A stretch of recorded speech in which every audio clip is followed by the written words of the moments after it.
Мұнай өндіруді тоқтату, су тасқынына байланысты Қазақстанда мәдени шараларды өткізуден бас тарту. Президент үкіметтің төтенше жағдайларға дайындығы туралы не айтты? Өзбекстан жаһандық оңтүстік елдерімен ынтымақтастықты белсенді дамытуда. Үндістанмен бірлескен әскери жаттығулар және Иранмен ынтымақтастық. Мұндай өзара әрекеттесулерден не күтуге болады? Сорос қоры Қырғызстандағы жұмысын аяқтауда. Қордың жабылуына не себеп болды және ел қор жұмыс істеген кезде не алды? Ұлыбританияда жұмыссыздық деңгейі критикалық деңгейге жетті. Қай аймақтар қатты зардап шекті және біз бүгін қандай сандарды көреміз?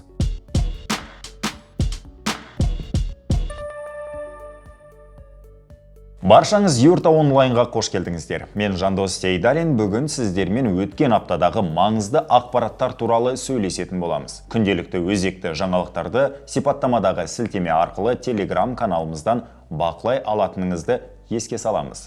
Жазылыңыздар, ал біз бағдарламаға көшейік. Мұнай өндіруді тоқтату, су тасқынына байланысты Қазақстанда мәдени шараларды өткізуден бас тарту. Президент үкіметтің төтенше жағдайларға дайындығы туралы не айтты? Қазақстанда су тасқыны салдарынан 634 ұңғымада мұнай өндіру тоқтатылды. Атап айтқанда бұл Ақтөбе және Атырау облыстарындағы кәсіпорындарға қатысты. Мұнай өндірудің жалпы шығыны 16 мың тоннаны құрады. Алайда министрлік су тасқыны жанар-жағармай құнына әсер етпейді деп отыр. Сонымен қатар Қазақстан Республикасындағы қайғылы жағдайға байланысты Қасым-Жомарт Тоқаев ірі имидждік және ойын-сауық шараларын өткізуден бас тартуға шақырды. Президент бірнеше форумдар мен көрмелердің тоқтатылуынан үнемделген қаржыны зардап шеккен аймақтарға бағыттайды. Мен ақша үнемдеу үшін ірі халықаралық форумнан бас тарттым. Дүниежүзілік көшпенділер ойындарына кететін шығынды азайтамыз. Енді мұндай шараны болдырмау мүмкін емес, бірақ бюджет айтарлықтай қысқарады, деді Қасым-Жомарт Тоқаев. Мемлекет басшысы барлық мемлекеттік органдар су тасқынының салдарынан сабақ алу қажеттігін атап өтті. Олар Қазақстанда мұндай апаттарды алдын алу ескерту жүйесі жоқ екенін байқады. Бүгінгі таңда су тасқыны туралы қабылданған барлық шешімдер іс жүзінде жылдам орындалады. Бөлінген қаражат, техника және қажетті адам ресурстарынан бөлек Қасым-Жомарт Тоқаев зардап шеккен аймақтарды өзі аралап жүр. Сөйтіп 16 сәуірде ол жағдайды бағалау және эвакуацияланған тұрғындармен кездесу үшін солтүстік Қазақстан облысына келді. Бұған дейін елбасы Қостанай облысына барған болатын. Бірақ президенттің жеке қатысуында үкіметтің дайын еместігін өзгертпейді. Барлық зардап шеккендерге шынымен қажетті көмек көрсетіледі деп үміттенеміз. Осындай табиғи апаттарға дайын болу үшін барлығын жасау керек. Азаматтарға су тасқыны салдарынан келтірілген залалды өтеуге байланысты алаяқтардың барлық ықтимал жағдайлары, сондай-ақ сыбайлас жемқорлықтың басқа да фактілері бойынша сыбайлас жемқорлыққа қарсы қызмет қазақстандықтарды бірыңғай байланыс орталығының 1424 тегін нөміріне тәулік бойы жұмыс істейтін кері байланыс арналарына хабарласуды сұрайды. Сыбайлас жемқорлыққа қарсы қызметтің аймақтық бөлімшелеріне хабарласуға болады. Қырғызстаннан келген көмек керуені. Көршілеріміз не жіберді және көмек қалай бөлінді? Су тасқыны тақырыбын жалғастыра отырып, көршілес Қырғыз мемлекетінің көмегін айта кеткен жөн. Алғашында Қырғызстан Қазақстанға гуманитарлық көмек жөнелткендердің бірі болды. 13 сәуірде гуманитарлық көмектің екінші легі Қазақстанға жол тартты. Жәрдем керуені зардап шеккен 5 аймаққа бөлінді. Бір айта кетерлігі, сүт өнімдерінің барлығы Қырғызстанда өндіріледі. Гуманитарлық көмекті халық және Қырғыз Республикасы президентінің резервтік қорынан жинады. Қазақ халқы Қырғыз мемлекетіне және зардап шеккендерге көмектесіп, қолдау көрсетуге атсалысқан барлық адамдарға алғысын білдіреді. Бірақ мұндай жағдайда халықпен бірігіп мүмкіндігінше уақытында көмектесуі абзал. Бұқаралық ақпарат құралдары туралы жаңа заңның қабылдануы. Жаңа түзетулер қандай аспектілерді қамтиды? Қазақстанда бақ туралы жаңа заң жобасы мақұлданды. Ол осыдан 2 жылға жуық уақыт бұрын талқыланып, журналистер қауымы, депутаттар мен бақ сарапшылары тарапынан үлкен сын тудырды. Бұған дейін бұқаралық ақпарат құралдары туралы заңға өзгеріс енгізуді Аманат партиясының 2 депутаты, бұрынғы білім министрі, қазіргі Мәжілістің әлеуметтік мәдени даму комитетінің төрағасы Асхат Аймағамбетов пен комитеттің мүшесі Жандарбек Әшімжанов ұсынған болатын. Олар бақта ЛГБТ өкілдері туралы ақпаратты жариялауға тыйым салуды енгізуді ұсынды. Депутаттар олардың мақсаты жалпы ақпаратқа тыйым салу емес, бір жыныстылар арасындағы қарым-қатынасты дәстүрлі қарым-қатынастан жоғары етіп насихаттауды тоқтату екенін түсіндірді. Дегенмен ЛГБТ насихатына тыйым салу ешқашан атышулы заңға енбеген. Заңның соңғы редакциясында қазақ тілді және отандық мазмұн үлесі жалпы көлемнің кемінде 55% құрауы тиіс екені баса айтылды.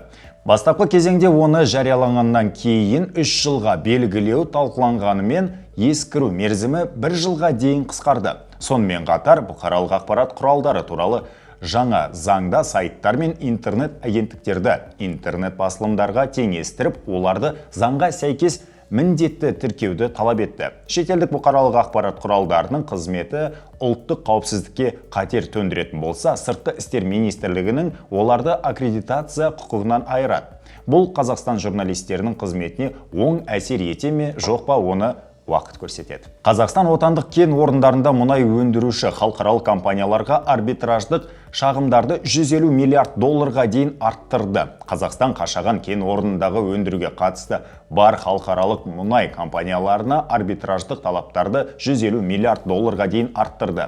Бұған дейін Қазақстан үкіметі техникалық ақаулар мен кідірістерге, артық шығындар мен кен орындарына зақым келтіргеніне байланысты құны 15 миллиард долларды құрайтын арбитраждық процеске тартылды. Қалған 135 миллиард долларды компаниялар мемлекетке бермеген.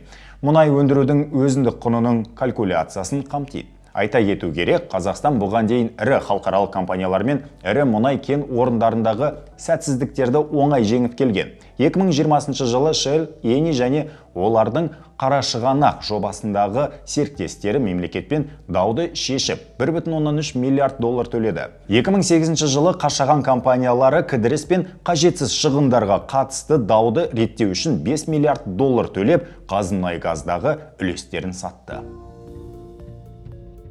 Қырғызстан президенті Қазақстанға ресми сапармен келді. Қасым-Жомарт Тоқаев Қазақстанға ресми сапармен келген Қырғызстан президенті Садыр Жапаровпен кездесті.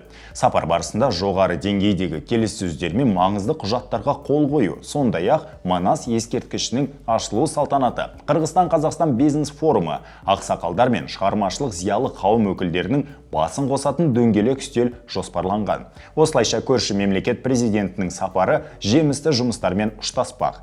Толық ақпаратты келесі мәселелерде оқиғалардан кейін қарастырамыз. Сондай-ақ Садыр Жапаровтың сапары туралы ең өзекті ақпарат жарияланатын Telegram каналымызға жазылуды ұмытпаңыз. Өзбекстан мен Үндістанның бірлескен әскери жаттығулары. Өзбекстан өзінің халықаралық ынтымақтастығын белсенді түрде ілгерілетуде. Сәуірдің 15 мен 28 аралығында Сурхандария облысындағы Термез полигонында Өзбекстан мен Үндістанның бірлескен әскери жаттығуларының 5-ші кезеңі өтеді. Үндістанның баспасөз қызметінің мәлімдемесіне сәйкес оқу жаттығудың мақсаты ынтымақтастық пен болашақ әскери серіктестікті дамыту болып табылады. Өзбек тарапы терроризмге қарсы күресте және басқа да операцияларда әскери бөлімдер арасындағы үйлестіру мен ұйымшылдықты арттыруға басты назар аударылып отырғанын атап көрсетеді. Жаттығуларға Өзбекстан мен Үндістаннан 45-ке жуық әскери қызметкер қатысуда. Үндістандық контингентке Гархвал мылтықтары жаяу әскер батальонының сарбаздары кіреді.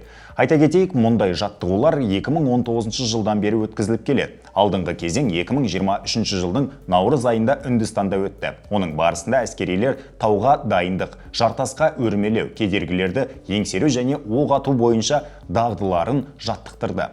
Үндістан тарапы сондай-ақ ұшқышсыз ұшақтарды ауада атып түсіруге машықталған бүркіттерді де көрсетті. Өзбекстан мен Иран арасындағы ынтымақтастық не күтуге болады?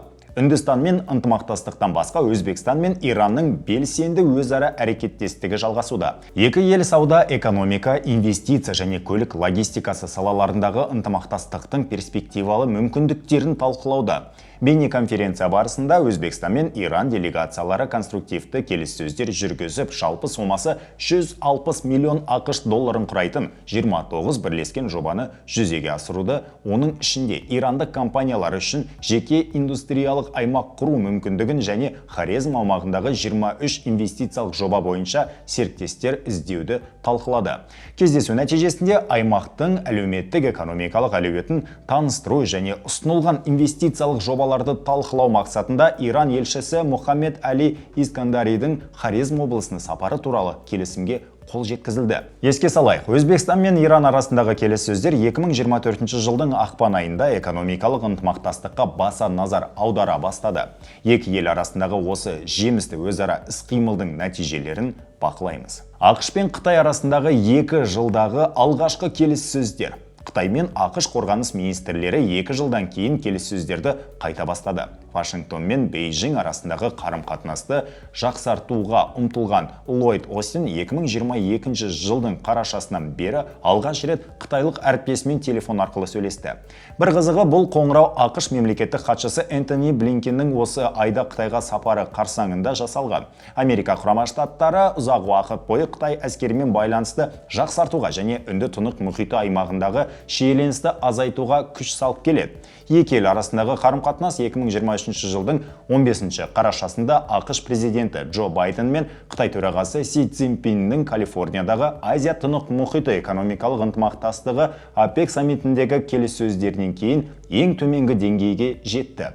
Қытай мен ақш арасындағы шиеленісті жағдайды ескере отырып, одан әрі оқиғаларды бақылау қызықты болатын сияқты. Қазақстан мен Ресей 3 көмірмен жұмыс істейтін ЖЭС салу туралы келісімге қол қойды. Қазақстан мен Ресейдің энергетика министрліктері Көкшетау, Семей және Өскемен қалаларында жылу электр станцияларын салу жобалары бойынша ынтымақтастық туралы келісімге қол қойды. Қазақстан Республикасының министрлігінің хабарлауынша, тараптар уәкілетті ұйым ретінде Интер-РАО экспорт жауапкершілігі шектеулі серіктестігі мен Самұрық Энерго акционерлік қоғамын анықтады. Самұрық Энерго 2024 жылы бірінші жылу электр орталығын іске қосудың жол картасын әзірлеп қойған. Ресей тарапынан құжатқа энергетика министрі Николай Шульгинов, ал Қазақстан тарапынан Алмасадам Сатқалиев қол қойды. Бұл энергетика саласындағы ресейлік қазақстандық қарым-қатынастарды нығайтудағы келесі қадам деп Шульгиновке сілтеме жасап, Ресей Федерациясының энергетика министрлігінің баспасөз қызметі атап өтті. Облыс орталықтарында Семейде, Көкшетауда және Өскеменде жылу көмірінің мол қорын ескере отырып, 3 жаңа жылу электр станциясының салынуы олардың одан әрі дамуына қуатты серпін береді, деп атап өтті Қазақстан Республикасының энергетика министрі. Мұндай ынтымақтастық екі елдің де дамуына септігін тигізеді. Қырғызстанның үкіметтік емес ұйымдары туралы заңның қабылдануы нәтижесінде Қырғызстандағы Сорос қоры жұмысын аяқтады. Қырғызстанда үкіметтік емес ұйымдар туралы заң ақыры қабылданып, елде 1993 жылдан бері жұмыс істеп келе жатқан Сорос қорының жұмысы аяқталды. Қордың мәліметінше, соңғы 30 жылда республикадағы түрлі жобаларды қолдауға шамамен $115 миллион бөлінген. Ұйым үкіметпен де, азаматтық қоғаммен де өзара әрекеттесті. Осы орайда саясаттанушы Алмас Тәжібайдың пікіріне жүгінген жөн. Джордж Соростың Ашық қоғам институтының біздің елдегі өкілдігінің жабылуын Сорос авторитарлық елдердегі Тәжікстан, Қазақстан, Өзбекстан және Ресей сияқты көршілерімізде кеңселерін қысқарту және жабу қажеттілігін мойындады деп түсіндірді ол. Сондай-ақ саясаттанушы Ой-Ордо сарапшылық бастамалар орталығының директоры Игорь Шестаковтың көзқарасын ескерген дұрыс. Оның айтуынша, Сорос қоры тек белгісін өзгертеді, бірақ міндеттері сол қалпында қалады. Олар қызмет еткен жылдар ішінде бүгінгі таңда елімізден көптеген салаларында қызмет етіп жүрген кадрларды дайындады. Сондықтан бұл пиар болуы мүмкін. Біз заңға қанағаттанбаймыз, есікті жауып кетіп бара жатырмыз деп түсіндірді Шестаков. Шетелдік агенттер туралы заңның қабылдануы туралы айтқанда грузин тәжірибесін атап өту керек. Оны қабылдау туралы шешім өткен жылы да, биыл да халық арасында үлкен дау тудырды. Алайда қазір үкімет наразылардың айтқанын орындамай заңды күшіне енгізді. Шетелдік ықпалдың ашықтығы туралы заң жобасы ең алдымен Грузияны Украинадандырудан қорғауға, оның егемендігін нығайтуға және елдің тұрақты дамуын қамтамасыз етуге бағытталған. Бұл Грузияның Еуропалық одаққа интеграциялануының қажетті шарты болып табылады. Заң бізге мемлекеттің егемендігін қамтамасыз етуде әр тараптан елеулі көмек көрсетеді, деді Грузия премьер-министрі Иракли Кабахидзе. Бұл заңның қабылдануына қалай қарайсыз? Түсініктемелерде жазыңыз. Ұлыбританиядағы жұмыссыздық деңгейінің өсуі. Ұлыбританиядағы жұмыссыздық 2023 жылдың жазынан бергі ең жоғары деңгейге жетті деп хабарлайды Bloomberg. деңгейі 4,2%-ға өсті. Корольдік экономикасы 156 мың жұмыс орнын жоғалтқан кезде күрт секіру болды. 60 мыңнан астам адам жалақысыз қалды. Бұл 2020 жылдың қарашасынан бергі ең жоғарғы көрсеткіш. Жұмыстан босатылғандар саны 26%-ға жетті, яғни мыңнан шамамен әрбір 4-ші адам жұмыстан шығарылды. Мұндай келеңсіз көрсеткіштер рецессияға ұшыраған Ұлыбритания экономикасының дағдарысының салдары болып саналады. Жұмыс орындарының қысқаруымен қатар, Ұлыбританияның қалалары да банкроттыққа жақын болып келеді. Әсіресе Бирмингем, Ноттингем және Уокинг. Мүмкін банкроттыққа байланысты билік шығындарды қысқартуға мәжбүр. Қысқартулар өнер, мәдениет және ойын-сауық салаларын қамтиды.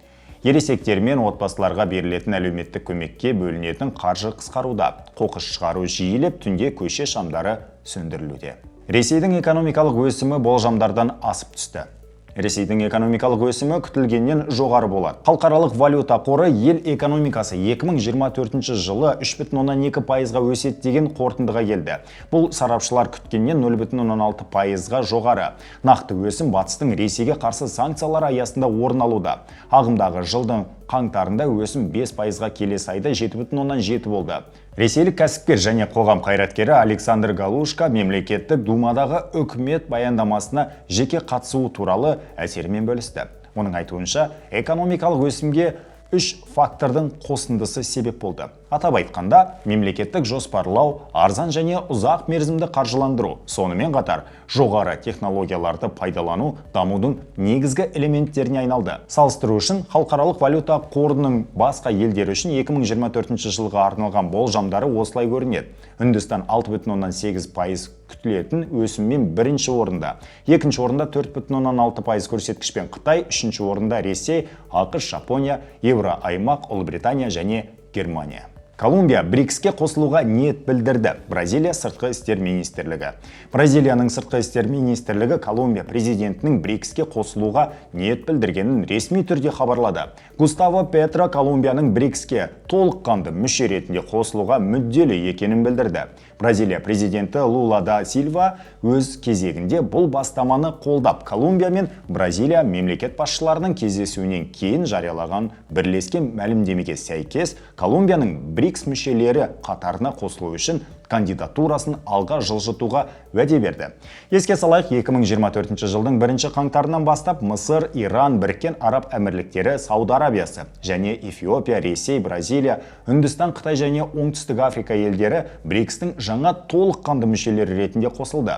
Бұл экономикалық блокқа тағы 23 мемлекет қосылуға ниет білдірді. Колумбияның кандидатурасы БРИКС шеңберінде өте қызықты, бірақ елдің бірігуі не береді? Соңына дейін тамашалағандарыңызға рахмет, лайк басуды, пікірлеріңізбен бөлісуді және осы бейнені достарыңызға жіберуді ұмытпаңыз. Бұл өткен аптадағы жаңалықтардың қысқаша мәліметтері болды. Сипаттамадағы сілтеме арқылы Telegram арнасында күнделікті ағымдағы жаңалықтарды бақылай аласыз. Бір аптадан кейін Юрта онлайнда қайта кездескенше.